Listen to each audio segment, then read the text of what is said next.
بسم اللہ الرحمن الرحیم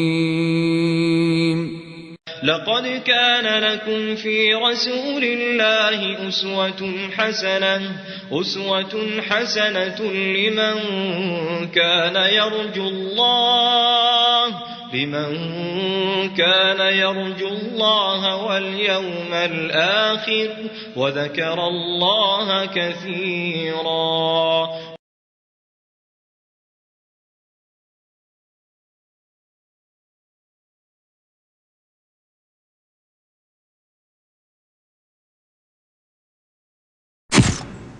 إن الحمد لله نحمده ونستعينه ونستغفره ونعوذ بالله من شرور أنفسنا ومن سيئات أعمالنا. من يهده الله فلا مضل له ومن يضلل فلا هادي له،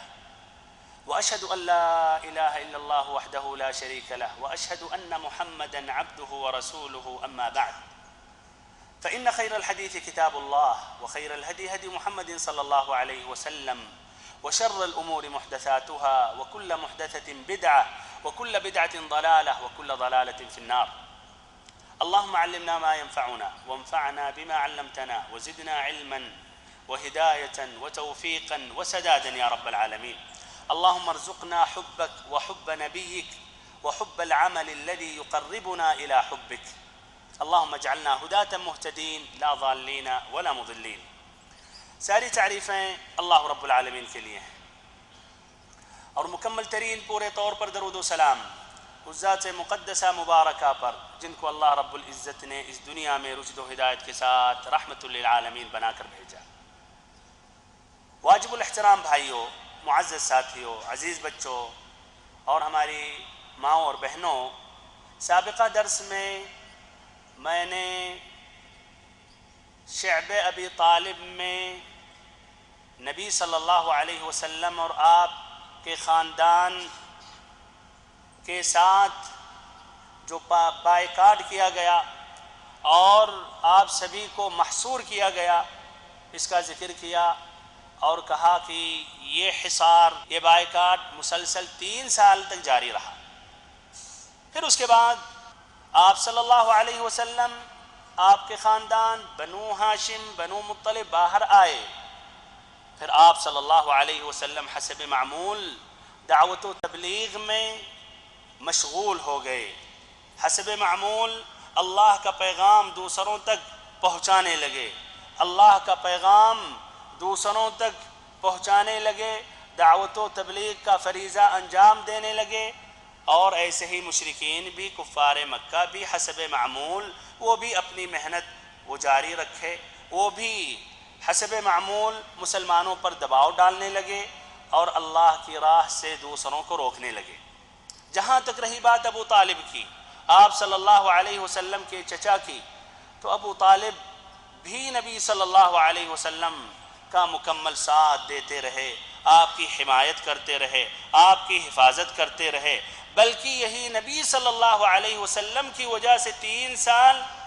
شعب ابی طالب میں محصوری کی زندگی گزارنی پڑی. لیکن ابو طالب اب کافی ان کی عمر ہو چکی، 80 سے زیادہ ان کی عمر ہو چکی، بوڑھے ہو گئے. زندگی کے مختلف مراحل، زندگی کے مختلف حالات، اور ایسے ہی خاص طور پر شعب ابی طالب میں جو 3 سال انہوں نے محصوری کی زندگی گزاری تھی، اس کے وجہ سے ان کے قوا مزمحل ہو گئے تھے اور کمر ٹوٹ چکی تھی. اور اس طرح آہستہ آہستہ کچھ دنوں کے بعد بیماری نے ان کو گھیر لیا. یہ بیماری بڑھتی رہی، یہاں تک کہ مشرکین نے، کفار مکہ نے یہ توقع کیا کہ اب شاید ابو طالب اس بیماری سے بیدار نہیں ہوں گے، شفا یاب نہیں ہوں گے، یہ بیماری کے ساتھ ہی ساتھ ان کا خاتمہ ہو جائے گا. اسی لیے انہوں نے آپس میں مشورہ کیا کہ ابو طالب غالباً اب اس بیماری کے ساتھ یہ دنیا کو چھوڑ دیں گے، اس بیماری کے ساتھ اس دنیا سے رخصت ہو جائیں گے. تو کیوں نہ ہم نبی صلی اللہ علیہ وسلم کے متعلق ان کے سامنے بیٹھ کر کچھ واضح اتفاق کر لیں، کچھ عہد و پیمان نبی صلی اللہ علیہ وسلم کو ہم دے دیں اور کچھ عہد و پیمان ہم نبی صلی اللہ علیہ وسلم سے اپنے لیے لے لیں. اس لیے کہ اگر نبی صلی اللہ علیہ وسلم کو ہم نے ستایا ابو طالب کے انتقال ہونے کے بعد تو سب ہمیں بدنام کر دیں گے، ہمیں برا بھلا کہیں گے. ابن اسحاق کی ایک اور روایت ہے، اس میں یہ ہے کہ انہوں نے آپس میں سوچا، غور و فکر کیا اور کہا کہ ہم ابو طالب کے پاس جا کر نبی صلی اللہ علیہ وسلم سے واضح طور پر اتفاق کر لیتے ہیں، کچھ عہد و پیمان ہم دینے کے لیے تیار ہیں اور اس کے بالمقابل ان سے بھی ہم کچھ عہد و پیمان لے لیتے ہیں، اور اس بار ایسی رعایتیں دینے کے لیے تیار ہو گئے جو اب تک راضی نہیں تھے. اور انہوں نے یہ بھی کہا کہ اگر یہ بوڑھے کا انتقال ہو گیا اور بعد میں نبی صلی اللہ علیہ وسلم کو ہم نے نقصان پہنچایا یا نبی صلی اللہ علیہ وسلم کے ساتھ کوئی گڑبڑی اگر ہوئی تو عرب کے پورے لوگ ہمیں طعنہ دیں گے، کہیں گے جب تک ان کے چچا ابو طالب تھے تو کوئی تکلیف نہیں پہنچاتا تھا، اور جیسے ہی اس بوڑھے کا انتقال ہوا تو اس پر سب چڑھ دوڑے. المہم انہوں نے یہ اتفاق کیا اور ان کی ایک جماعت جو 25 افراد پر مشتمل تھی اور اس میں بڑے بڑے اشراف اور معزز ترین لوگ بھی تھے، جیسے کہ عتبہ ابن ربیعہ، شیبہ ابن ربیعہ، امیہ ابن خلف، ابو جہل ابن ہشام اور ایسے ہی ابو سفیان ابن حرب. یہ سبھی پہنچے ابو طالب کے پاس. پھر ابو طالب سے انہوں نے کہا کہ ابو طالب، آپ کا جو ہمارے درمیان جو مقام و مرتبہ ہے آپ اس کو بخوبی جانتے ہیں، اور ایسے ہی آپ جس مرحلے سے گزر رہے ہیں، جو بیماری آپ کو لاحق ہے وہ تو آپ کے سامنے ہے، اور ایسے ہی جو ہمارے اور آپ کے بھتیجے کے درمیان جو معاملہ ہے اس سے بھی آپ واقف ہیں. اسی لیے ہم چاہتے ہیں کہ آپ اپنے بھتیجے کو بلائیں اور ہم ان کو کچھ عہد و پیمان دینا چاہتے ہیں اور ہم ان سے اپنے متعلق کچھ عہد و پیمان لینا چاہتے ہیں. پھر انہوں نے اپنی بات واضح کی کہ یہ ہم ان سے اتفاق کرنا چاہتے ہیں کہ وہ ہمارے دین پر چھوڑ دیں اور ہم ان کو ان کے دین پر چھوڑ دیں. اپنے بھتیجے محمد صلی اللہ علیہ وسلم کو بلایا، آپ صلی اللہ علیہ وسلم تشریف لائیں. ابو طالب نے کہا نبی اکرم صلی اللہ علیہ وسلم سے کہ یہ تمہاری قوم کے معزز لوگ ہیں اور یہ لوگ یہاں آپ ہی کے لیے جمع ہوئے ہیں، آپ ہی کے لیے اکٹھا ہوئے ہیں، یہ چاہتے ہیں کہ تمہیں کچھ عہد و پیمان دے دیں اور آپ انہیں بھی کچھ عہد و پیمان دے دیں. اس کے بعد ابو طالب نے ان کی پیشکش ذکر کی کہ کوئی بھی فریق دوسرے سے تعرض نہ کرے، نبی صلی اللہ علیہ وسلم اپنے حال میں رہے، اللہ کی عبادت کریں، کوئی مشکل نہیں، لیکن ان کو بھی اپنے حساب سے عبادت کرنے دیں، اللہ تعالیٰ کے ساتھ شرک کرنے دیں، غیر اللہ کو پکارنے دیں، غیر اللہ کے سامنے سجدہ کرنے دیں، ان کے دین کے بارے میں حقیقت واضح نہ کریں، ان کے دین کو برا بھلا نہ کہیں. آپ صلی اللہ علیہ وسلم نے مکمل بات سنی اور آپ کی عادت تھی کہ مخالف کی بات بھی آپ غور سے سنتے تھے. پھر جب وہ اپنی بات پوری کر لیتا تھا پھر آپ صلی اللہ علیہ وسلم بھی اپنی بات رکھتے تھے. یہ بھی ایک ادب ہے بھائیوں، یہ بات چیت کا ایک اہم ادب ہے. تو آپ صلی اللہ علیہ وسلم نے کہا کہ چچا جان، اگر ہم ان سبھی کو ایک بات کی طرف دعوت دیں، جو بات کو اگر مان لیں، جس بات کو اگر قبول کر لیں تو عرب پر ان کی بادشاہت چھا جائے گی اور عجم کے لوگ بھی ان کے تابع ہو جائیں گے. اس میں متعدد روایت ہے، متعدد الفاظ ہے، سب کا خلاصہ یہی ہے کہ آپ صلی اللہ علیہ وسلم نے واضح طور پر یہ کہا کہ اے چچا، آپ ان سے یہ کہہ دیں، اور اس سے بہتر میں مشورہ دے رہا ہوں، ان سے بہتر میں پیشکش کر رہا ہوں کہ وہ ایک کلمہ کو مان لیں، ایک کلمہ پڑھ لیں، ایک کلمہ قبول کر لیں یہ کلمہ کو قبول کر لیں گے تو پورے عرب میں یہ بادشاہ ہو جائیں گے، پورے عربوں میں بادشاہت کریں گے، اور ایسے ہی جو عجم ہیں تابع ہو جائیں گے، جزیہ دینے لگیں گے۔ یہ سننے کے بعد بھائیوں وہ سبھی توقع میں پڑ گئے، پریشان ہو گئے کہ ایک کلمہ پڑھنے سے، ایک بات قبول کر لینے سے بادشاہ بن جائیں گے، عجم کے لوگ بھی ہمارے تابع ہو جائیں گے، کسریٰ قیصر ہمارے تابع ہو جائے گا۔ تو سمجھ سے باہر یہ بات گزری، یہاں تک کہ آخر میں ابو جہل نے کہا اچھا بتاؤ تو وہ بات کیا ہے؟ تمہارے باپ کی قسم ایسی ایک بات کیا 10 باتیں بھی پیش کرو تو ہم ماننے کو تیار ہیں۔ ابو جہل نے کہا ایک بات نہیں، 10 بات کہو ہم ماننے کے لیے تیار ہیں۔ آپ صلی اللہ علیہ وسلم نے کہا تقولون لا الہ الا اللہ وتخلعون ما تعبدون من دونه، کہ لا الہ الا اللہ کا اقرار کرو اور اللہ تعالی کے سوا جو اوروں کی عبادت کرتے ہو اس کا انکار کرو۔ تقولون لا الہ الا اللہ وتخلعون ما تعبدون من دونه، یہ کلمہ پڑھ لو اور ساتھ ساتھ غیر اللہ کی تمام معبودوں، غیر اللہ ما سوى اللہ جتنے معبودات باطلہ ہیں ان کا انکار کر دو، بادشاہ ہو جاؤ گے اور عجم تمہارے تابع ہو جائیں گے۔ حقیقت ان کے سامنے آ گئی، کہنے لگے اجعل الآلہۃ الہا واحدا ان ھذا لشیء عجاب، کہ تمام معبودوں کو باطل قرار دیتے ہوئے تمام معبودوں کی جگہ پر ایک معبود، ایک اللہ کی عبادت کی طرف یہ دعوت دے رہا ہے، یہ تو بہت انوکھی بات ہے۔ وہ اللہ کو مانتے تھے کہ اللہ معبود ہے، وہی مالک خالق رازق ماننے والا جلانے والا ہے، لیکن اس کے لیے تیار نہیں تھے کہ صرف اسی اللہ کی عبادت کریں، وہ اس کے لیے تیار نہیں تھے کہ صرف اللہ کی عبادت کریں۔ تو کہنے لگے یہ بہت ہی انوکھی بات ہے، تمام معبودوں کو باطل قرار دے کر صرف ایک اللہ کی عبادت کریں، یہ ہم ماننے کے لیے تیار نہیں ہیں۔ اور اس طرح انہوں نے بھائیوں ہاتھ پیٹ پیٹ کر اور تالیاں بجا بجا کر وہاں سے بھگے اور کہنے لگے اجعل الآلہۃ الہا واحدا ان ھذا لشیء عجاب۔ پھر آپس میں ایک دوسرے سے بولے اللہ کی قسم یہ شخص تمہاری کوئی بھی بات ماننے کے لیے تیار نہیں ہے، اسی لیے یہاں سے نکلو اور اپنے آباء و اجداد کی عبادتوں پر جمے رہو، اپنے آباء و اجداد کے دین پر ڈٹ جاؤ، یہاں تک کہ اللہ ہمارے اور شخص کے درمیان فیصلہ فرما دے۔ ہمارے بھائیوں یہ ابو طالب کی خدمت میں قریش کا آخری وفد تھا، یہ آخری وفد آیا تھا ابو طالب کے پاس، یہاں تک کہ ابو طالب کا اس کے بعد انتقال ہو گیا۔ ابو طالب کا انتقال ہونے کا جو قصہ ہے یا واقعہ ہے وہ ذکر کرنے سے پہلے اس واقعے میں جو اہم ایک فائدہ وہ ذکر کر رہا ہوں۔ اہم فائدہ یہ ہے کہ صرف لا الہ الا اللہ زبان سے پڑھ لینے سے نجات نہیں ملتی ہے، یا صرف زبان سے لا الہ الا اللہ پڑھ لینا کافی نہیں ہے جب تک نہ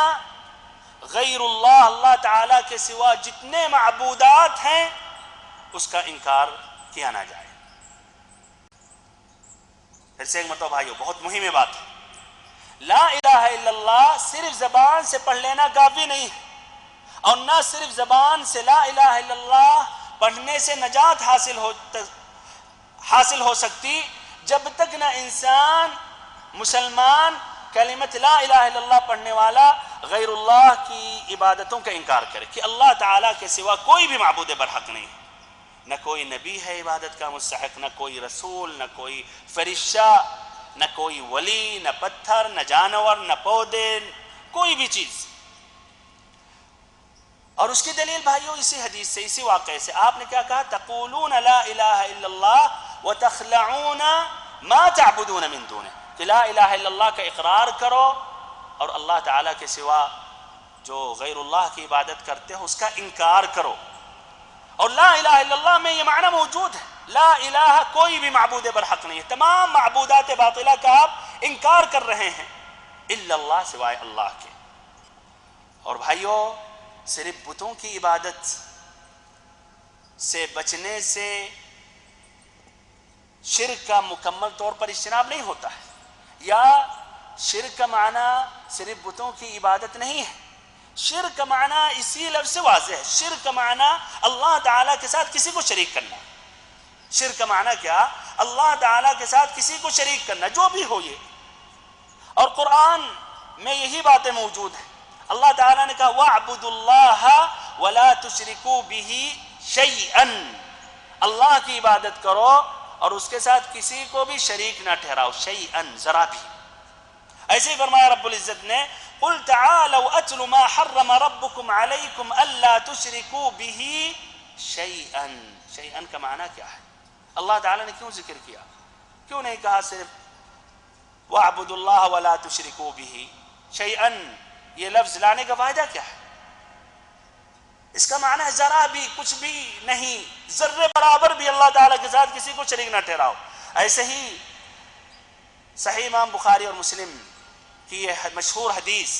ایسے ہی صحیح امام بخاری اور مسلم کی مشہور حدیث جس کی روایت حضرت معاذ رضی اللہ عنہ نے کی ہے، آپ صلی اللہ علیہ وسلم نے فرمایا حق اللہ علی العباد ان یعبدوہ ولا یشرکوا بہ شیئا،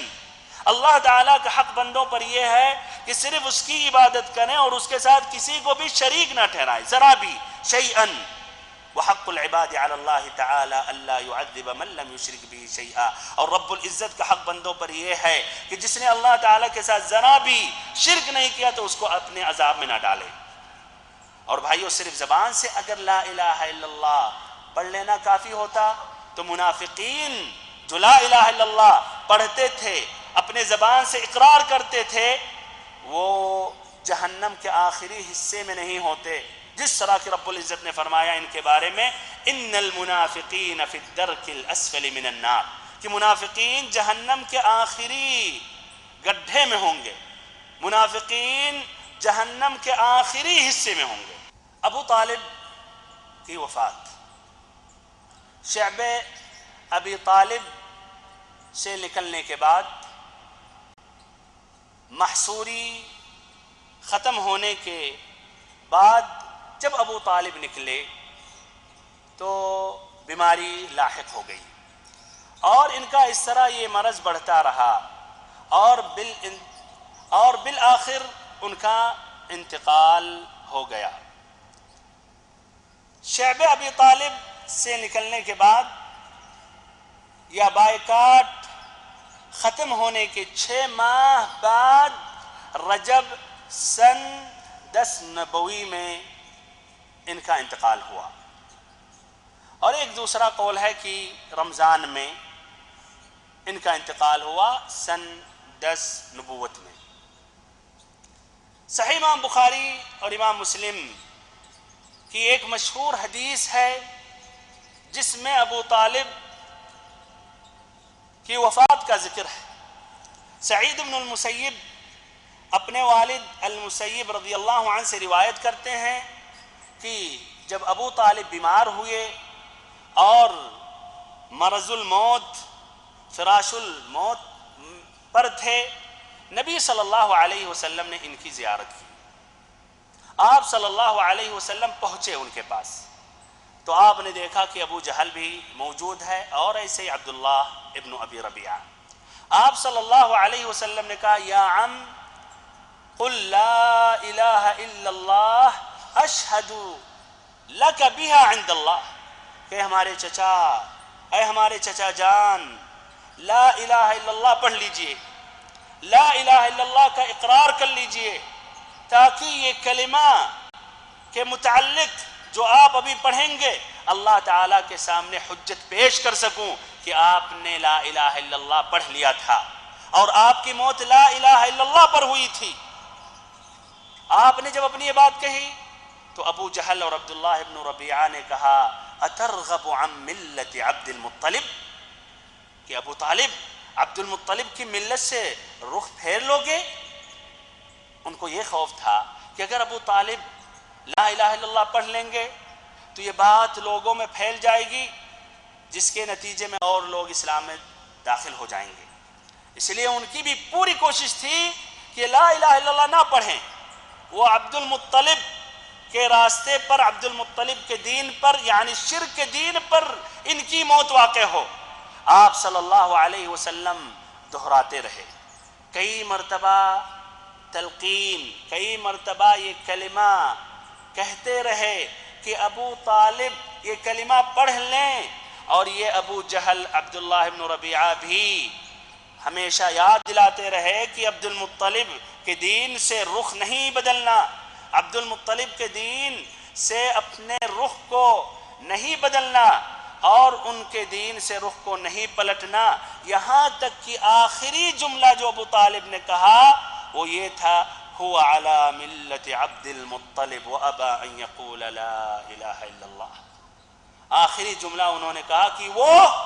عبد المطلب کی ملت پر ہے، اور لا الہ الا اللہ پڑھنے سے انہوں نے رفض کر دیا، اور پھر اس کے بعد ابو طالب کا انتقال ہو گیا۔ آپ صلی اللہ علیہ وسلم نے جب دیکھا کہ آپ کے چچا نے لا الہ الا اللہ کا اقرار نہیں کیا، لا الہ الا اللہ نہیں پڑھا، تو آپ نے کہا لَأَسْتَغْفِرَنَّ لَكَ مَا لَمْ أُنْهَ عَنْكَ، کہ ہم آپ کے حق میں دعائے مغفرت کرتے رہیں گے یہاں تک کہ اللہ تعالیٰ مجھے منع کرے، اللہ تعالیٰ روکے۔ اللہ تعالیٰ نے قرآن مجید کی آیت نازل کی، مَا كَانَ لِلنَّبِيِّ وَالَّذِينَ آمَنُوا أَن يَسْتَغْفِرُوا لِلْمُشْرِكِينَ وَلَوْ كَانُوا أُولِي قُرْبَى مِن بَعْدِ مَا تَبَيَّنَ لَهُمْ أَنَّهُمْ أَصْحَابُ الْجَحِيمِ، کہ نبی صلی اللہ علیہ وسلم کے لیے، نبی صلی اللہ علیہ وسلم کے لیے اور ایسے ہی تمام مومنوں کے لیے یہ جائز اور درست نہیں ہے کہ مشرکوں کے حق میں دعائے مغفرت کریں، اگرچہ وہ قریبی رشتہ دار کیوں نہ ہوں، جبکہ ان پر یہ بات واضح ہو چکی ہے کہ وہ جہنمی ہیں، جبکہ ان پر یہ بات واضح ہو چکی ہے کہ وہ لوگ جہنم میں جانے والے ہیں، وہ لوگ جہنمی ہیں۔ اور ایسے ہی اللہ تعالیٰ نے ابو طالب کے متعلق یہ آیت کریمہ نازل کی، انک لا تہدی من احببت ولکن اللہ یہدی من یشاء، کہ اللہ کے نبی آپ جس سے محبت کرتے ہیں، آپ جس کو چاہتے ہیں اس کو ہدایت نہیں دے سکتے، بلکہ اللہ تعالیٰ جس کو چاہے اس کو ہدایت عطا کرتا ہے، اس کو ہدایت دیتا ہے۔ اللہ رب العزت اچھی طرح بخوب واقف ہے ہدایت یافتہ لوگوں سے۔ ایسے ہی صحیح امام مسلم کی ایک روایت ہے، ایسے ہی صحیح امام مسلم کی ایک روایت ہے ابو ہریرہ رضی اللہ عنہ سے کہ نبی صلی اللہ علیہ وسلم نے اپنے چچا سے کہا، قل لا الہ الا اللہ اشہد لک بہا یوم القیامہ، اے ہمارے چچا جان لا الہ الا اللہ پڑھ لیجئے، لا الہ الا اللہ سنا دیں آپ، تاکہ قیامت کے دن میں گواہی دے سکوں، میں یہ ثابت کر سکوں کہ آپ نے ایک کلمہ پڑھا تھا، آپ نے لا الہ الا اللہ کا اقرار کیا تھا۔ تو اس پر انہوں نے کیا کہا، لولا ان تعیرنی قریش یقولون انما حملہ علی ذلک الجزع لاقررت بها عینک، کہ اے محمد صلی اللہ علیہ وسلم، اگر مجھے یہ خوف نہیں ہوتا کہ ہمارے پیٹھ پیچھے یہ قریش، یہ لوگ یہ کہیں کہ خوف کی وجہ سے، موت کے جھٹکے کی وجہ سے آخری میں مجبوری میں اس نے لا الہ الا اللہ کا اقرار کیا، تو اللہ کی قسم میں آپ کی طبیعت کو خوش کر دیتا، اے محمد میں لا الہ الا اللہ کا اقرار کر دیتا اور آپ ضرور مجھ سے خوش ہو جاتے اور آپ کی آنکھوں کا ٹھنڈک بن جاتا۔ تو اس خوف سے کہ پیچھے لوگ کہیں گے کہ خوف کی وجہ سے، موت کے جھٹکے کی وجہ سے انہوں نے اسلام قبول کیا، لا الہ الا اللہ کو انہوں نے رفض کر دیا اور لا الہ الا اللہ انہوں نے نہیں پڑھا۔ ہمارے بھائیوں، اب تک سیرت النبی صلی اللہ علیہ وسلم کے سلسلہ وار درس میں اب تک نبی صلی اللہ علیہ وسلم کی سیرت میں مسلسل ابو طالب کا ذکر آیا۔ پچھلے ہی مرتبہ آیا کہ کس قدر یہ ابو طالب نبی صلی اللہ علیہ وسلم کو چاہتے تھے، یہاں تک کہ اپنی جان کو نبی صلی اللہ علیہ وسلم کی جان کی حفاظت کے لیے مقدم کر دیتے تھے۔ اور آیا سابقہ ہی درس میں شعب ابی طالب میں جب آپ صلی اللہ علیہ وسلم سو جاتے تھے اپنی جگہ پر، تو آ کے رات میں ہٹا کر اپنے کسی بھائی کو سلا دیتے تھے، کسی اپنے بھتیجے کو سلا دیتے تھے، اور مسلسل 3 سال تک یہ بائیکاٹ کو برداشت کرتے رہے۔ اور ایسے ہی جگہ جگہ بات آئی ہے کہ آپ کا کس قدر وہ ساتھ دیتے تھے، یہ بات واضح ہے جو مزید تکرار کرنے کی ضرورت نہیں. اور حقیقت یہ ہے کہ ابو طالب نبی صلی اللہ علیہ وسلم کے لیے ایک قلعہ تھے آپ، جو آپ کی حفاظت کرتے تھے اور مشرکوں کو آپ کے قریب پہنچنے نہیں دیتے تھے. لیکن اس لیے کہ انہوں نے لا الہ الا اللہ کا اقرار نہیں کیا، توحید کا اقرار نہیں کیا، شرک سے انہوں نے براءت ظاہر نہیں کی، بتوں کی عبادت سے براءت ظاہر نہیں کی، اسی لیے ان کو کامیابی حاصل نہیں ہوئی. چنانچہ صحیح امام بخاری کی ایک روایت ہے، العباس بن عبد المطلب جو آپ صلی اللہ علیہ وسلم کے چچا ہیں، انہوں نے نبی صلی اللہ علیہ وسلم سے سوال کیا اپنے چچا کے کیا کام آ سکے، کیونکہ وہ آپ کی حفاظت کرتے تھے اور آپ کے لیے دوسروں پر بگڑتے تھے اور آپ کی خاطر آپ کی وجہ سے دوسروں سے لڑائی مول لیتے تھے. تو آپ نے فرمایا هو في ضحضاح من نار ولولا انا لكان في الدرك الاسفل من النار، کہ وہ جہنم کے بالائی حصے میں ہیں، وہ جہنم کے بالائی حصے میں ہیں، اور اگر میں نہیں ہوتا تو وہ جہنم کے آخری گڈھے میں ہوتے، جہنم کے نچلے حصے میں ہوتے. ایسے ہی صحیح امام مسلم کی ایک روایت ہے ابن عباس رضی اللہ عنہما سے، فرماتے ہیں نبی صلی اللہ علیہ وسلم نے فرمایا اہون اہل النار عذابا ابو طالب وفی رجلیہ نعلان من نار یغلی منہما دماغ، کہ جہنم میں جو سب سے ہلکا عذاب ہے، جو سب سے ہلکا سزا ہے، وہ ابو طالب کو دیا جا رہا ہے یا ابو طالب کو دیا جائے گا. 2 جوتے پہنایا جائے گا جس سے دماغ کھولے گا. اس کے بالمقابل بھائیوں کچھ اور روایتیں ہیں جس میں کچھ لوگوں نے یہ ذکر کیا کہ ابو طالب نے آخری لمحات میں لا الہ الا اللہ کا اقرار کیا تھا، لیکن یہ روایتیں صحیح نہیں ہیں. آپ کے سامنے صحیح امام بخاری، صحیح امام مسلم کی کئی روایتیں ہیں جس سے یہ بات واضح ہے کہ وہ جہنم میں ہیں اور انہوں نے لا الہ الا اللہ نہیں پڑھا. تو بھائیو جو صحیح مسئلہ ہے کہ انہوں نے لا الہ الا اللہ کا اقرار نہیں کیا، اور جو اس کے بالمقابل اور روایتیں ہیں وہ ضعیف روایتیں ہیں، بلکہ ضعیف جداً من گھڑت واقعات ہیں، اور اس میں بہت سے واقعات کو شیعوں نے اپنے سے بنایا گڑھا ہے، اور اس کی وضاحت ابن حجر ایسے ہی الذہبی نے کی ہے. قرآن مجید کی اس آیت سے بھی ہم استدلال کر رہے ہیں کہ انہوں نے لا الہ الا اللہ کا اقرار نہیں کیا. ما كان للنبي والذين آمنوا أن يستغفروا للمشركين ولو كانوا أولي قربى من بعد ما تبين لهم أنهم أصحاب الجحيم، کہ نبی صلی اللہ علیہ وسلم اور ایسے ہی تمام مسلموں کے لیے اور ایسے ہی تمام مسلموں کے لیے درست نہیں ہے، نبی صلی اللہ علیہ وسلم کے لیے اور ایسے ہی تمام مسلمانوں کے لیے درست نہیں ہے کہ وہ مشرکوں کے حق میں استغفار کریں اگرچہ وہ قریبی رشتہ دار کیوں نہ ہوں. یہ بات واضح ہو جانے کے بعد کہ وہ لوگ جہنمی ہیں. ایسے ہی دوسری جو آیت نازل ہوئی انک لا تہدی من احببت، کہ اللہ کے نبی آپ جس سے محبت کرتے ہیں اس کو ہدایت نہیں دے سکتے. النووی رحمہ اللہ کہتے ہیں اجمع المفسرون انہا نزلت فی ابی طالب، کہ تمام مفسرین، تمام اہل تفسیر کا اجماع اتفاق ہے کہ یہ آیت کریمہ ابو طالب کے متعلق نازل ہوئی ہے. بھائیو یہ ابو طالب کا یہ واقعہ تھا، اس میں حقیقت میں متعدد فائدے اور متعدد سبق، چند فائدے آپ کے سامنے رکھنے کی کوشش کر رہا ہوں. پہلا فائدہ یہ ہے کہ شرک نہایت ہی عظیم ترین گناہ ہے، شرک نہایت ہی قبیح جرم ہے جو اللہ تعالی شرک کرنے والے کو اگر شرک کی حالت پہ موت واقع ہوئی تو معاف کرنے والا نہیں ہے. اگر اللہ تعالی کسی مشرک کو، کسی شرک کرنے والے کو معاف کرتا تو ابو طالب کو سب سے پہلے معاف کرتا، جنہوں نے نبی صلی اللہ علیہ وسلم کی خدمت کی،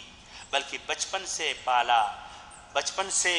اپنے بچوں میں شامل کیا، اپنے بچوں سے بھی زیادہ نبی صلی اللہ علیہ وسلم سے انہوں نے محبت کی، پھر ایسے آپ کا ساتھ دیتے رہے آپ کی حفاظت کرتے رہے، آپ کی حمایت کرتے رہے، آپ کے خاطر لوگوں سے لڑائی مول لیتے رہے اور آپ کے لیے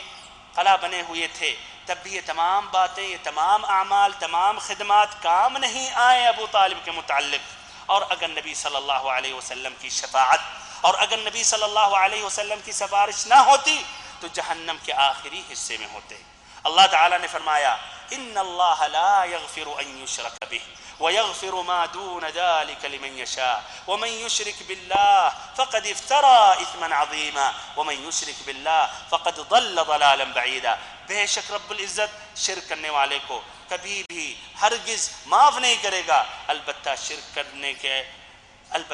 شرک کے علاوہ جتنے گناہ ہیں اللہ تعالیٰ جس کے لیے چاہے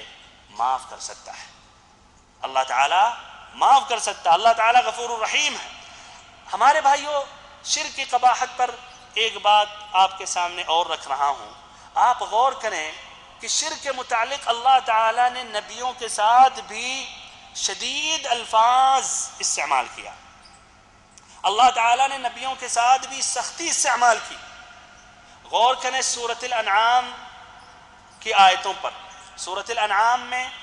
آیت نمبر 84 سے لے کر آگے یا 83 سے لے کر آگے اللہ تعالیٰ نے 18 نبیوں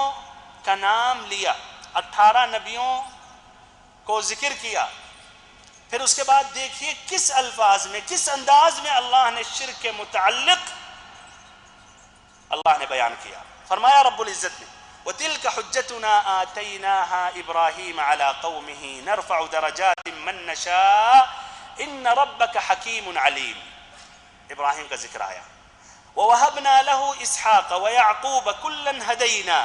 وَنُوحًا هَدَيْنَا مِن قَبْلُ وَمِن ذُرِّيَّتِهِ دَاوُودَ وَسُلَيْمَانَ وَأَيُّوبَ وَيُوسُفَ وَمُوسَى وَهَارُونَ وَكَذَلِكَ نَجْزِي الْمُحْسِنِينَ. کتنے ہو گئے؟ کتنے انبیاء کا نام آیا اب تک؟ 10. وَزَكَرِيَّا وَيَحْيَا وَعِيسَى وَإِلْيَاسَ كُلٌّ مِّنَ الصَّالِحِينَ. کتنے ہو گئے؟ 14 ہو گئے. وَإِسْمَاعِيلَ وَالْيَسْعَ وَيُونُسَ وَلُوطًا وَكُلًّا فَضَّلْنَا عَلَى الْعَالَمِينَ وَمِنْ آبَائِهِمْ وَذُرِّيَّاتِهِمْ وَإِخْوَانِهِمْ وَاجْتَبَيْنَاهُمْ وَهَدَيْنَاهُمْ إِلَى صِرَاطٍ مُّسْتَقِيمٍ ذَلِكَ هُدَى اللَّهِ يَهْدِي بِهِ مَن يَشَاءُ. وہ اللہ تعالیٰ کی ہدایت ہے، جس کو چاہتا ہے ہدایت عطا کرتا ہے. وَلَوْ أَشْرَكُوا. اب غور کریں. وَلَوْ أَشْرَكُوا، اور فرضاً یہ حضرات بھی اگر شرک کرتے، وَلَوْ أَشْرَكُوا، فرضاً یہ حضرات بھی شرک کرتے، لَحَبِطَ عَنْهُمْ مَا كَانُوا يَعْمَلُونَ. انہوں نے جو کچھ کیا ہے،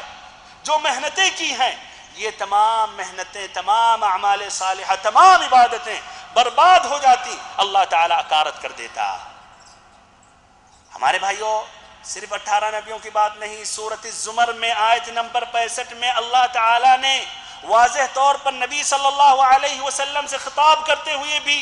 یہی سختی استعمال کرتے ہوئے، دھمکی دیتے ہوئے اللہ نے فرمایا وَلَقَدْ أُوحِيَ إِلَيْكَ وَإِلَى الَّذِينَ مِن قَبْلِكَ، کہ اللہ کے نبی ہم نے آپ پر اس بات کی وحی کی. وَلَقَدْ أُوحِيَ إِلَيْكَ، آپ کی طرف اس بات کی وحی کی گئی. كَمَا وَإِلَى الَّذِينَ مِن قَبْلِكَ، اس طرح آپ سے پہلے بھی جو انبیاء کرام گزرے ہیں. لَإِنْ أَشْرَكْتَ، اگر آپ نے شرک کیا، اگر آپ نے شرک کیا. بھائیو، ممکن ہے نبی صلی اللہ علیہ وسلم شرک کریں؟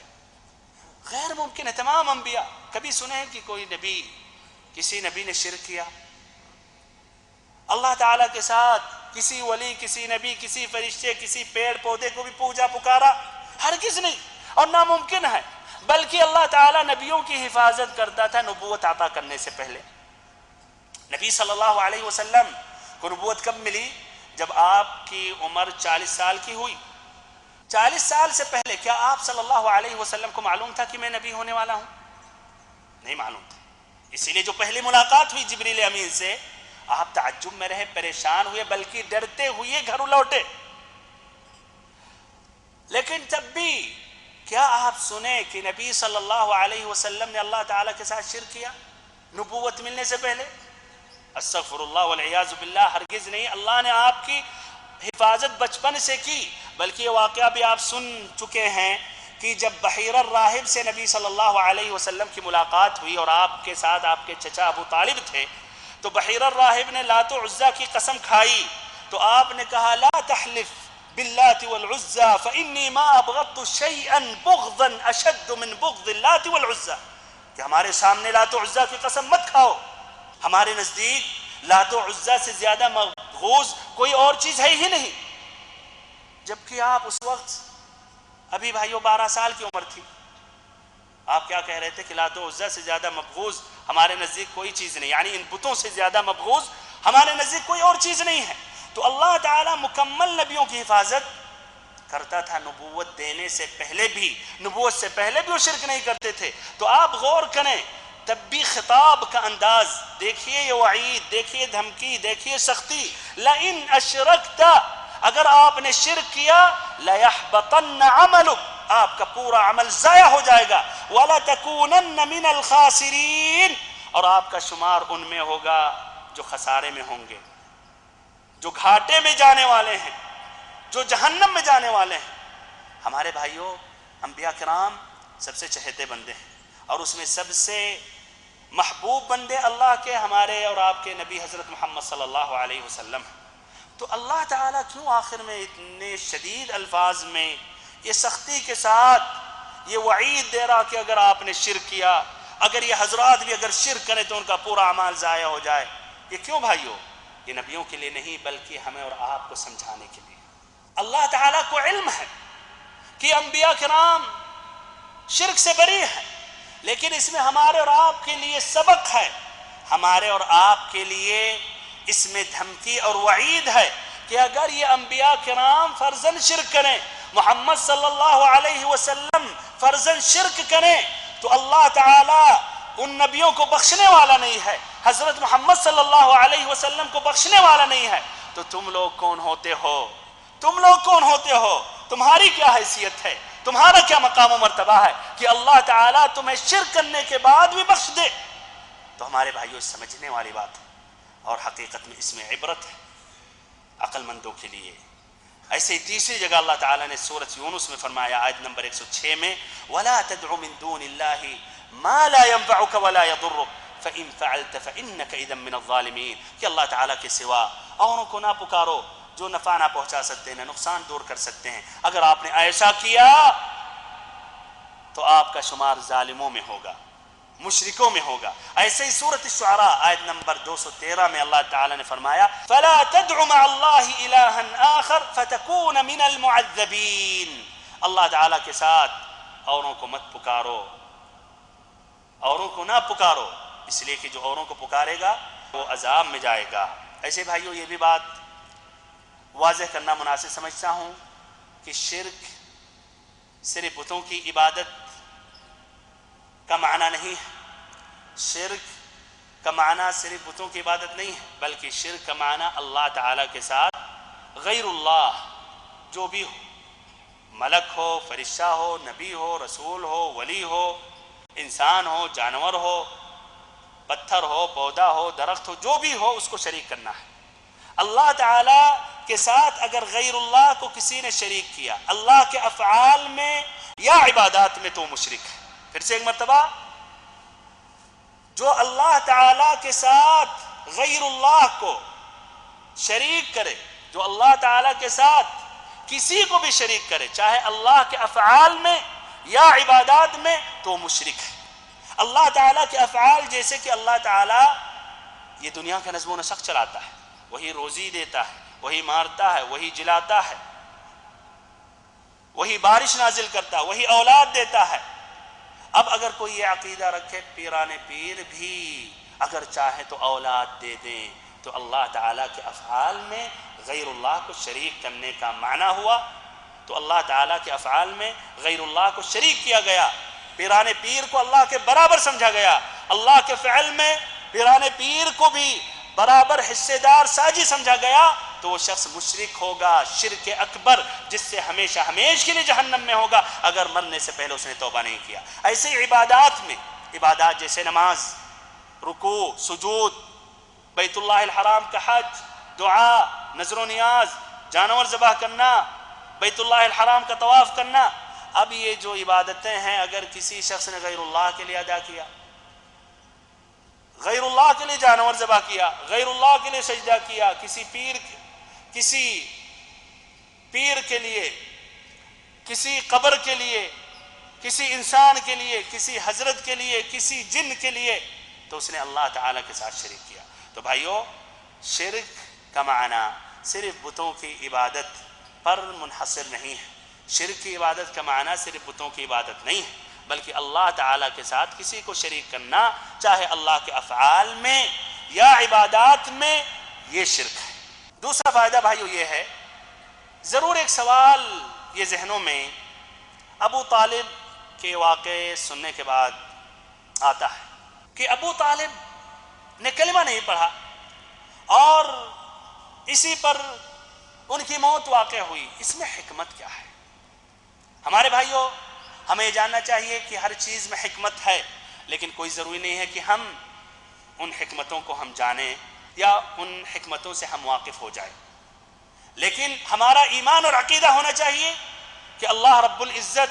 جو بھی کرتا ہے وہ بہتر کرتا ہے، اور اس کے اندر بھی گہرائی حکمت ہوتی ہے۔ کبھی کبھی ہم ان حکمتوں کو سمجھ جاتے ہیں، کبھی کبھی اہل علم وہ سمجھ جاتے ہیں، ہمیں بھی وہ بتاتے ہیں، اور کبھی کبھی حتیٰ اہل علم بھی سمجھ نہیں پاتے ہیں۔ لیکن شاید دو اہم حکمت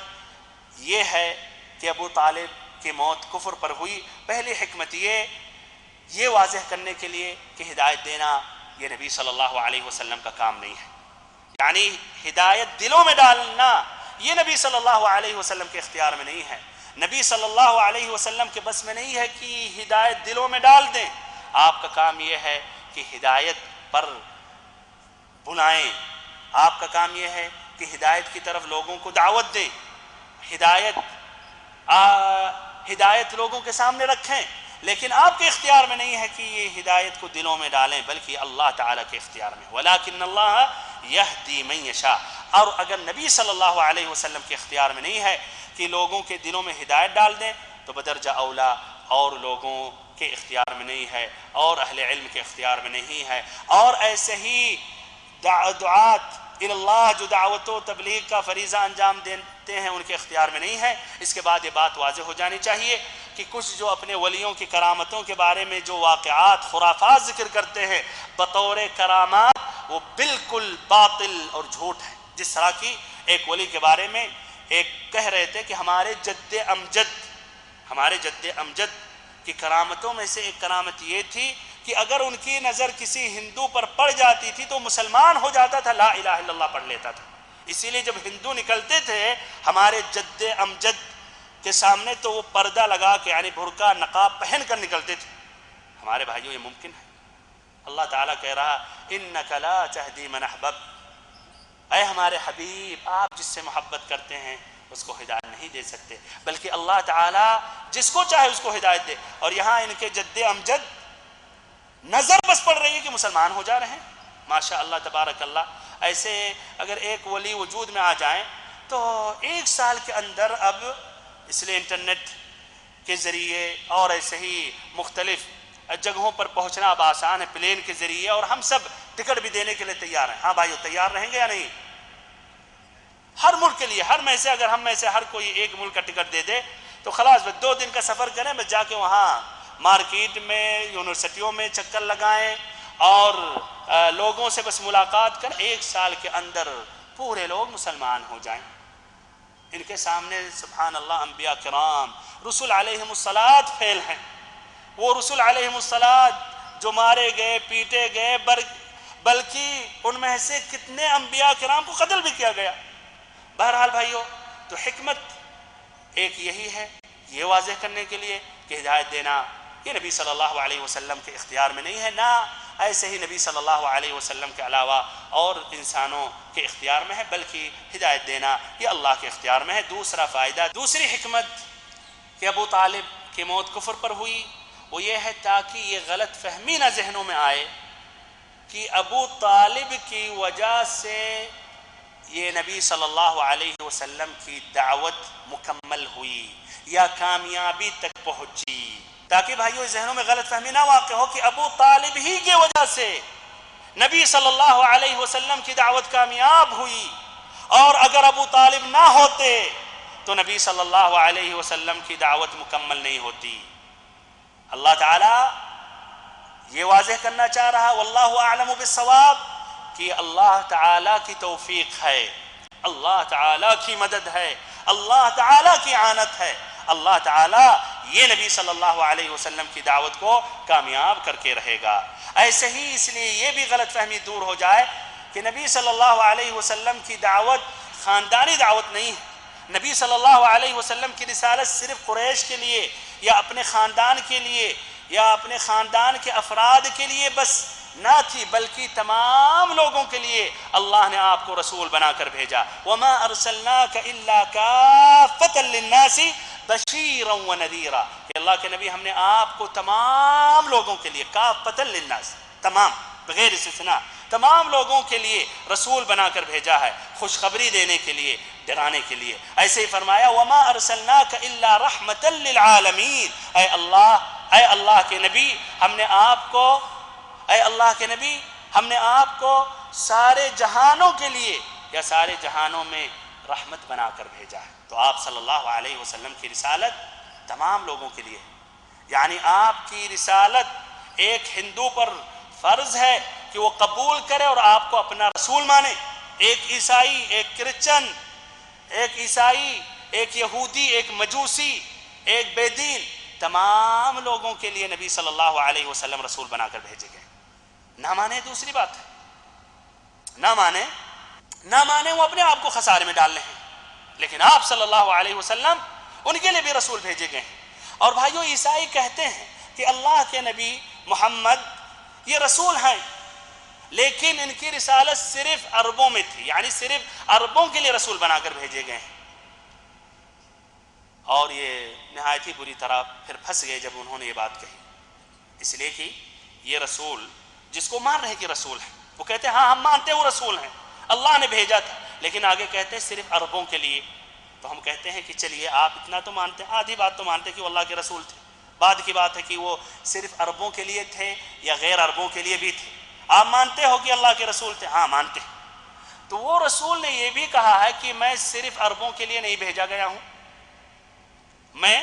صرف عربوں کے لیے نہیں بھیجا گیا ہوں، اللہ تعالیٰ نے تمام لوگوں کے لیے ہمیں رسول بنا کر بھیجا، جس طرح کی آیتوں کا بھی ذکر آیا۔ ایسے آپ نے اپنی خصوصیات میں سے ایک خصوصیت یہ ذکر کی وَكَانَ النَّبِيُّ يُبْعَثُ إِلَىٰ قَوْمِهِ خَاصَّةً وَبُعِثْتُ إِلَى النَّاسِ كَافَّةً کہ ہم سے پہلے جتنے انبیاء گزرے ہیں وہ اپنے قوم میں بھیجے جاتے تھے، اپنے قوم کے لیے خاص رسول یا نبی بنا کر بھیجے جاتے تھے، لیکن مجھے اللہ تعالیٰ نے تمام لوگوں کے لیے رسول بنا کر بھیجا ہے۔ تو بھائیو ان پر یہ رد ہے۔ تیسرا فائدہ بھائیو یہ ہے العبرۃ بالخواتین، یعنی کامیابی اور ناکامیابی خاتمے یعنی موت سے جڑی ہوئی ہے۔ کامیابی اور ناکامیابی، جنت یا جہنم، یہ بھائیو موت سے اس کا مسئلہ جڑا ہوا ہے۔ تو اگر کسی کی موت بھلائی پر ہوئی، خیر پر ہوئی، کلمۃ لا الہ الا اللہ پر ہوئی اور ایسے ہی اسلام پر ہوئی، توحید پر ہوئی، تو وہ پھر کامیاب ہے انشاءاللہ۔ اور اگر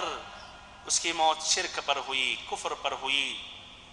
برائیوں پر ہوئی، فسق و فجور پر ہوئی، تو ایسے ہی اس کا وہی مانا جائے گا۔ بمعنی یعنی اپنی بات اور واضح کر رہا ہوں، ابو طالب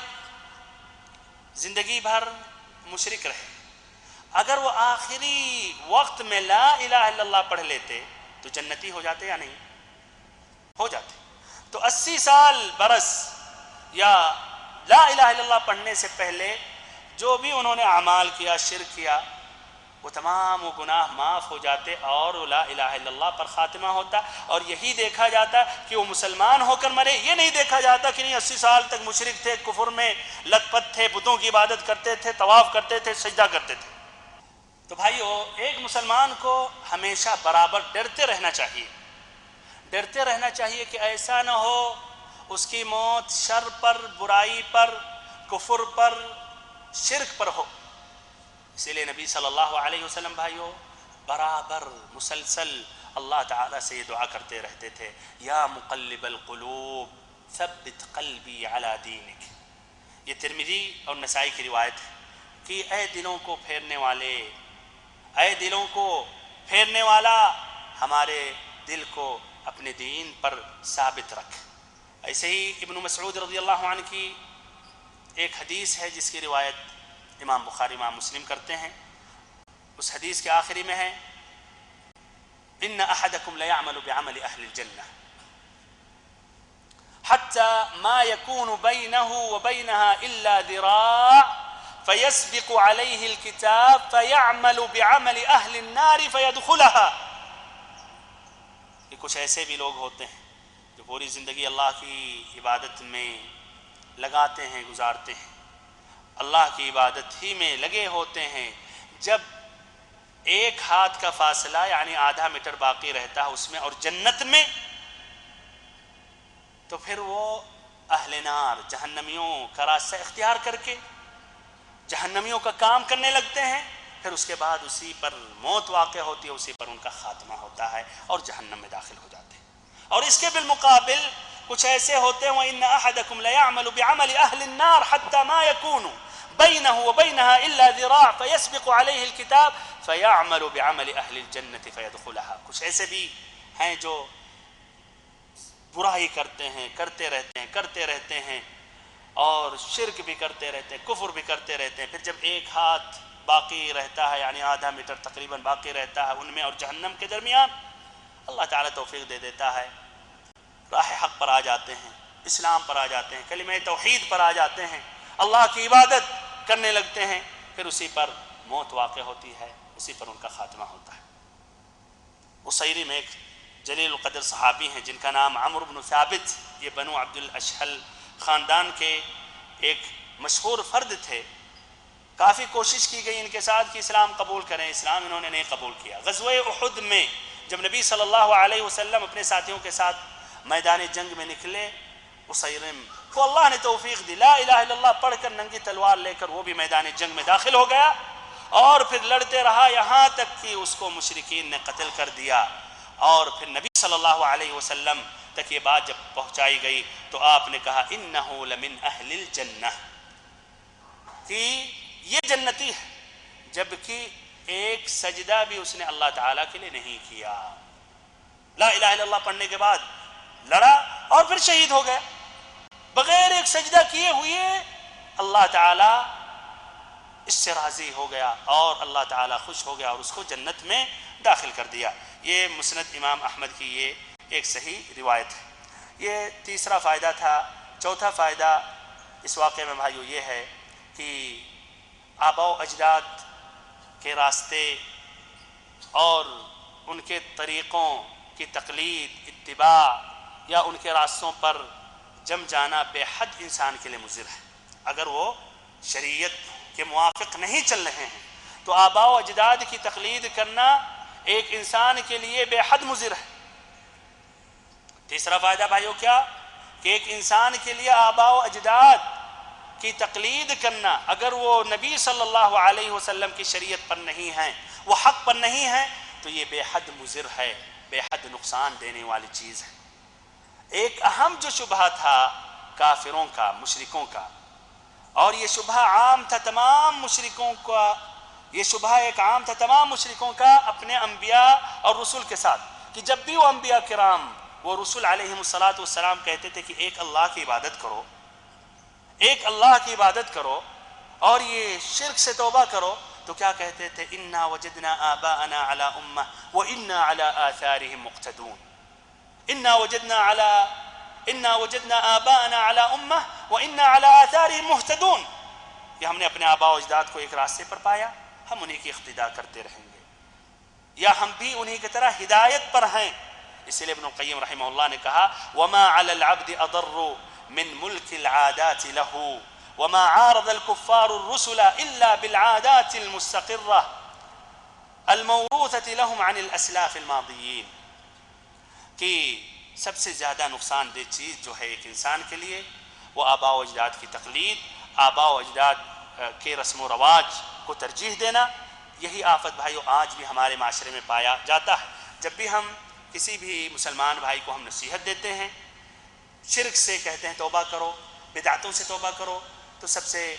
واضح جواب ان کا یہ ہوتا ہے کہ ارے ہمارے آباء و اجداد بھی اسی راستے پر تھے، ہمارے معاشرے میں یہی بات پائی جاتی ہے، اور کیا یہ سبھی غلط ہیں؟ کیا یہ سبھی باطل پر ہیں؟ آپ ہی یہی جو سعودیہ عرب سے آئے ہیں آپ ہی صحیح دین سمجھتے ہیں؟ ظاہر بات ہے سعودیہ عرب ہی میں نبی صلی اللہ علیہ وسلم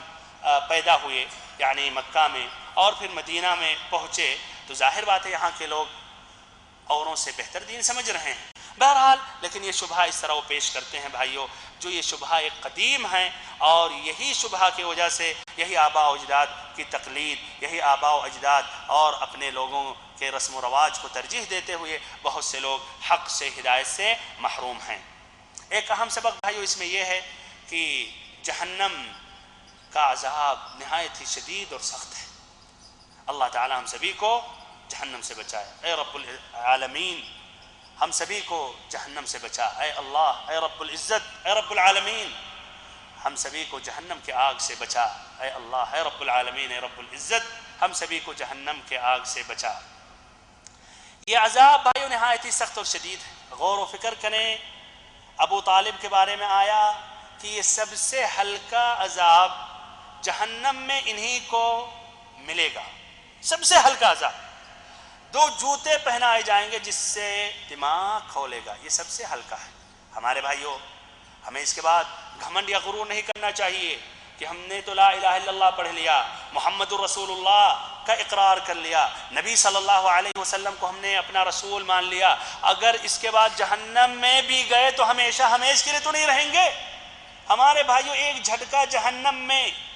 ایک جھٹکا جہنم کا دنیا کی تمام لذتوں کو بھلا دے گا۔ اس لیے ایک حدیث میں ہے کہ دنیا کی نعمتوں میں پلا ہوا اس شخص کو لایا جائے گا جو جہنمی ہوگا، تو اس کو جہنم میں ایک مرتبہ ڈالا جائے گا، ایک مرتبہ ڈبایا جائے گا اور نکالا جائے گا۔ یہ شخص بھائیو جو سب سے زیادہ نعمت میں پلا ہوا تھا اس دنیا میں، سب سے زیادہ لذتیں نعمتیں اس نے حاصل کی تھی دنیا میں، یعنی اس سے بہتر کوئی بھی نہیں ہوگا۔ اب تصور کیجئے اس کے پاس کتنے پیسے ہوں گے، بلینوں ہوں گے، جو چاہا کیا، جو مرضی ہوئی اس کو پوری کی، جو خواہش پوری کرتا رہا، عیش کیا، آرام کیا، مزہ لیا، جو تصور کے باہر جو ناممکن تھا اوروں سے وہ لذائذ، وہ لذتیں، وہ نعمتیں، وہ خواہشات پوری کر سکیں، اس نے اکیلے حاصل کیا۔ ایک مرتبہ بس جہنم میں ڈبایا جائے گا، ایک جھٹکا بس دیا جائے گا، ایک کرن کی طرح بس ایک لمحہ بس ایک جھٹکا دیا جائے گا، پھر نکالا جائے گا، پھر کہا جائے گا امر بک نعیم قط، کہ کبھی تم نے خوشحالی بھی دیکھی ہے، کبھی تم نے لذت بھی دیکھی ہے، کبھی تمہیں دنیا کی یا تمہیں کبھی کوئی لذت بھی حاصل ہوئی ہے؟ کہے گا لا یا رب، کہ کبھی بھی نہیں، کبھی بھی مجھے کوئی لذت ملی ہی نہیں۔ تو ہمارے بھائیوں، ہمیں ڈرتے رہنا چاہیے اور گناہوں سے بچتے رہنا چاہیے، گناہوں سے توبہ کرتے رہنا چاہیے، اور اللہ تعالیٰ سے قریب ہمیں رہنا چاہیے۔ علم حاصل کریں جو بھائیوں جنت تک پہنچانے والا ایک اہم سبب ہے۔ من سلک طریقا یلتمس فیہ علما سہل اللہ لہ بہ طریقا الی الجنہ۔ ایسے بھائیوں، اس میں رد ہے ان لوگوں پر جو یہ دعویٰ کرتے ہیں کہ ابو طالب نے لا الہ الا اللہ کا اقرار کیا تھا، یا وہ مسلمان ہو گئے تھے۔ کچھ شیعوں کا یہ کہنا ہے، ایسے کچھ خرافیین، کچھ صوفیوں کا یہ کہنا ہے، جو ابھی میں نے واضح کیا کہ بھائیوں یہ بات درست نہیں ہے۔ ایسے ہی بھائیوں، اہل ارجاء جو مرجئہ ہیں، ایک طائفہ ہے، ایک فرقہ ہے، جن کا یہ کہنا ہے کہ ایمان اگر دل میں ہے تو کافی ہے، ایمان اگر دل میں ہے تو کافی ہے، چاہے زبان سے اقرار کریں یا نہ کریں، چاہے عبادت کریں یا نہ کریں۔ ان پر رد ہے اس واقعے سے، اس لیے کہ اگر صرف دل سے اقرار کر لینا کافی ہوتا تو ابو طالب بھی تو ابو طالب کا بھی شمار مسلمانوں میں ہوتا، اور پھر ابو طالب بھی جنتی ہوتا، جبکہ یہ نصوص گزرے ہیں کہ وہ جہنمی ابو طالب ہیں۔ یہ نصوص ابھی گزرے ہیں کہ ابو طالب نے لا الہ الا اللہ کا اقرار نہیں کیا اور ان کو کامیابی حاصل نہیں ہوئی، جبکہ ان کے دل میں پکا یقین تھا کہ محمد صلی اللہ علیہ وسلم اللہ کے رسول ہیں، بلکہ انہوں نے اپنے شعر میں یہ کہا وَلَقَدْ عَلِمْتُ بِأَنَّ دِينَ مُحَمَّدٍ مِّن خَيْرِ أَدْيَانِ الْبَرِيَّةِ دِينًا، کہ مجھے ایک دم یقین ہے کہ نبی محمد صلی اللہ علیہ وسلم کا دین تمام ادیان میں سب سے بہتر، سب سے افضل ہے۔ لیکن کافی نہیں تھا، کیوں؟ اس لیے انہوں نے اقرار نہیں کیا، زبان سے لا الہ الا اللہ کا اقرار نہیں کیا، اور اسی لیے ان کا شمار کافروں میں ہوا، اور صرف دل سے اقرار کر لینا کافی نہیں ہے۔ ایسے ہی بھائیو اس کے علاوہ بھی بہت سے فائدے ہیں جو تیزی سے میں ذکر کر رہا ہوں۔ دعوت اللہ کے متعلق کہ ایک داعی اللہ کو چاہیے کہ دعوت اللہ کا فریضہ انجام دے اور اچھے صفات سے متصف ہو، اچھے صفات کا وہ حامل ہو، مثلا لوگوں پر شفقت کرنا، لوگوں پر رحم کھانا۔ ایسے ہی نمبر 2، مایوس نہیں ہونا چاہیے داعی اللہ کو، پوری کوشش ہونی چاہیے لوگوں کو ہدایت دینے میں، ان کو راہ حق پر لانے میں۔ جس طرح کہ نبی صلی اللہ علیہ وسلم ابو طالب کے پاس پہنچے، وہ فراش الموت پر تھے، تو آپ مایوس نہیں ہوئے، آخری لمحات تک لا الہ الا اللہ کی تلقین کرتے رہے۔ ایسے ہی بھائیو ایک داعی اللہ کو ترغیب کا اسلوب بھی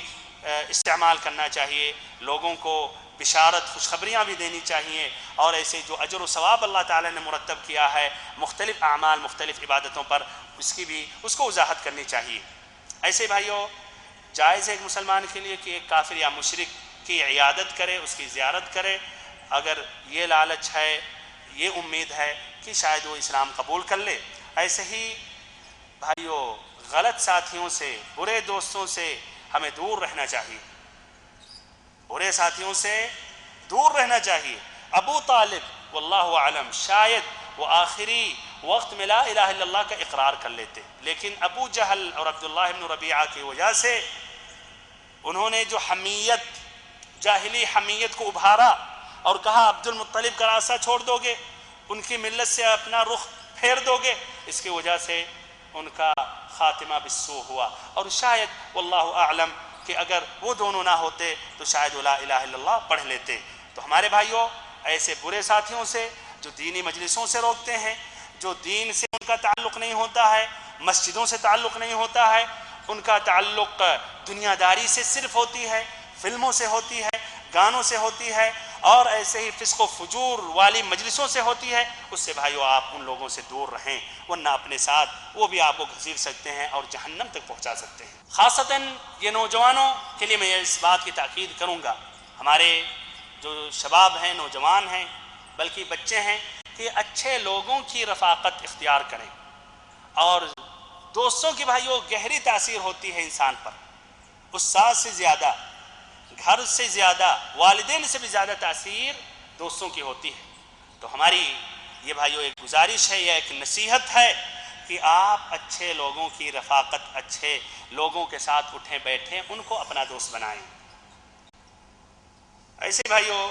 نبی صلی اللہ علیہ وسلم کی وفاداری اس واقعے سے واضح ہو رہی ہے کہ آپ نے اپنے چچا کے لیے سفارش کی، یہاں تک کہ اللہ تعالیٰ نے آپ کی سفارش کو قبول کی، اور ابو طالب کو جہنم کے آخری حصے میں ڈالنے کے بجائے جو اوپر والا حصہ ہے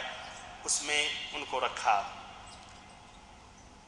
ایسے ہی ایک مسلم، ایک داعی اللہ کے اختیار میں نہیں ہے کہ لوگوں کے دلوں میں ہدایت ڈالے، لیکن اس کے اختیار میں یہ ہے کہ لوگوں کو ہدایت کی طرف بلائے، جس طرح کہ اللہ تعالیٰ نے فرمایا وَإِنَّكَ لَتَهْدِي إِلَى صِرَاطٍ مُسْتَقِيمٍ، کہ آپ صراط مستقیم صحیح راستے کے طرف ہدایت دیتے ہیں، یعنی بلاتے ہیں۔ تو ہدایت کی دو قسمیں ہیں، ایک ہدایت الدلالہ والبیان، یعنی دلالت بیان کرنے والی ہدایت، اور ایک ہدایت